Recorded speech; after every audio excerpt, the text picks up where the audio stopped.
വയനാട്ടിലേക്ക് പോവുകയാണ്. ഒരു ജനതയുടെ കാത്തിരിപ്പിന് വിരാമമാകുന്ന ദിവസമാണ്. തുരങ്കപാതയുടെ നിർമ്മാണ ഉദ്ഘാടനം മുഖ്യമന്ത്രി നിർവഹിക്കുകയാണ്.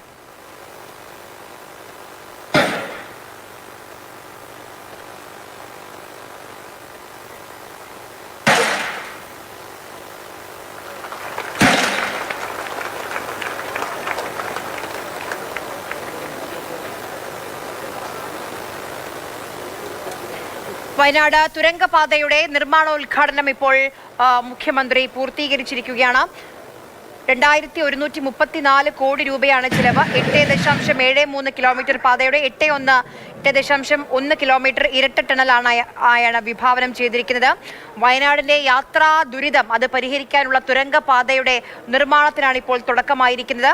ആനക്കാമ്പോയിൽ കള്ളാടി മേപ്പാടി തുരങ്കപാതയുടെ നിർമ്മാണോദ്ഘാടനം മുഖ്യമന്ത്രി പിണറായി വിജയൻ നിർവഹിച്ചിരിക്കുകയാണ്. കൊങ്കൺ റെയിൽവേ കോർപ്പറേഷൻ ലിമിറ്റഡ് ആണ് ഈ പാതയുടെ നിർവഹണ ഏജൻസി. കോഴിക്കോട് വയനാട് ജില്ലകളിലായി 33 ഹെക്ടറോളം ഭൂമി ഇതിനായി ഏറ്റെടുത്തിട്ടുണ്ട്. ഇതിൽ വനഭൂമി നേരത്തെ തന്നെ കൈമാറിയതാണ്. 90% സ്വകാര്യ ഭൂമി ഏറ്റെടുത്ത് കഴിഞ്ഞിട്ടുണ്ട്. ടണൽ റോഡിലേക്കുള്ള പ്രധാന പാതയുടെ പ്രവൃത്തി ആരംഭിച്ചു കഴിഞ്ഞിട്ടുണ്ട്. 2 പാക്കേജുകളിലായിട്ടായിരിക്കും നിർമ്മാണം പൂർത്തീകരിക്കുക. പാലവും അപ്രോച്ച് റോഡും ഒന്നാമത്തെ പാക്കേജും ടണൽ പാതയുടെ നിർമ്മാണം രണ്ടാമത്തെ പാക്കേജിലും ഉൾപ്പെടുത്തിയിരിക്കുകയാണ്. നമ്മൾ ചെയ്യുന്നത് ജനങ്ങളുടെ കൂടെ നിൽക്കണം എന്നുള്ള താല്പര്യം കൊണ്ടാണ്. കേരളം ഇന്നത്തെ കേരളം അല്ല നാളെ വേണ്ടത്. വരുന്ന നാടുകളിലേക്ക് കൂടുതൽ മെച്ചപ്പെട്ട നമ്മുടെ പൂർവികർ നമ്മുടെ നാടിന് വേണ്ടി ചെയ്തതുപോലെ ഭാവിക്ക് വേണ്ടി ധാരാളം കാര്യങ്ങൾ ചെയ്യാനുള്ള ഉത്തരവാദിത്വമുള്ള ഒരു സമൂഹമാണ് നമ്മുടേത്. വലിയ മാറ്റം ഉണ്ടാവുന്ന നമ്മുടെ ലോകത്ത് കേരളത്തെയും ഏറ്റവും നവീനമായി നവകേരളമായി സൃഷ്ടിക്കാൻ എല്ലാ ആധുനിക സൗകര്യങ്ങളും സാധാരണ ജനങ്ങൾക്ക് കിട്ടേണ്ട സാമൂഹ്യക്ഷേമ സൗകര്യങ്ങളും എല്ലാവരെയും കരുതുന്ന നിലപാടുകളും വേണം. അതിനുള്ള പ്രവർത്തനങ്ങളാണ് നടക്കുന്നത്. അങ്ങനെ നടക്കുമ്പോൾ ഓണത്തിൻ്റെ കാര്യമാണ് ഞാൻ നേരത്തെ പറഞ്ഞത്. ഓണത്തിന് എല്ലാവർക്കും സന്തോഷകരമായ കാര്യങ്ങൾ ചെയ്യാനാണ് സർക്കാർ ശ്രമിച്ചത്. പക്ഷെ ഇപ്പോൾ 3, 4 തീയതികളിൽ ഡൽഹിയിൽ ഒരു മീറ്റിംഗ് നടക്കുന്നുണ്ട്, GST കൗൺസിൽ. അതോടെ പറയാതെ ഞാൻ നിർത്തുന്നത് ശരിയല്ലെന്ന് തോന്നുന്നു. അവിടെ കഴിഞ്ഞ ആഗസ്റ്റ് 15-ന് നമ്മുടെ പ്രധാനമന്ത്രി പ്രഖ്യാപിച്ച വലിയ മാറ്റങ്ങൾ ടാക്സ് സമ്പ്രദായത്തിൽ വരുമെന്ന് പറഞ്ഞു. സാധാരണഗതിയിൽ അത് ചർച്ച ചെയ്യേണ്ടത് GST കൗൺസിലാണ്. പ്രധാനമന്ത്രി അവിടെ പ്രഖ്യാപിച്ചു, ആയിക്കോട്ടെ, കാരണം യൂണിയന്റെ പ്രപ്പോസലാണ്.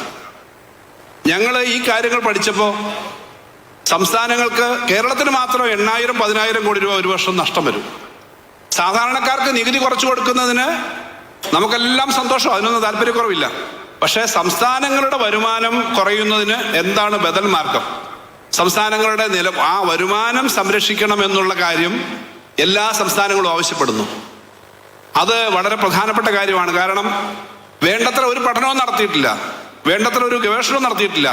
നോട്ട് നിരോധനത്തിന് പറഞ്ഞതുപോലെ പെട്ടെന്നൊരു പ്രഖ്യാപനം. 22,08,000 കോടി രൂപയാണ് കഴിഞ്ഞ വർഷം ഇന്ത്യയിലാകെ നികുതിയായി പിരിച്ചത്, കേന്ദ്രവും സംസ്ഥാനവും. അതിനകത്ത് 70% സംസ്ഥാനങ്ങളുടെ ചെലവിലേക്ക് പോകുന്നത് GST ആണ്. കേന്ദ്രത്തിന് അത്രയും പണം വേണ്ട, അവർക്ക് വേറെ പല വരുമാനമുണ്ട്. 2 ലക്ഷം കോടി രൂപ റിസർവ് ബാങ്കിൽ നിന്നുള്ള ഡിവിഡൻഡ് മാത്രം ഒരു വർഷം കിട്ടും. അങ്ങനെ കിട്ടുന്നതാണ്. അപ്പോൾ അവർക്ക് ഈ പണം വലിയ പ്രശ്നമല്ല. അവരുടെ ആകെ ചെലവിൽ 20-25% ഉള്ളൂ GST. സംസ്ഥാനങ്ങൾക്ക് 70% ഇപ്പോൾ ഉള്ള വരുമാനം കുറയും. അതിനകത്ത് 70% GST ആണ്. അതിനകത്ത് ഈ വരുന്ന കുറവിനകത്ത് ഒരു 20%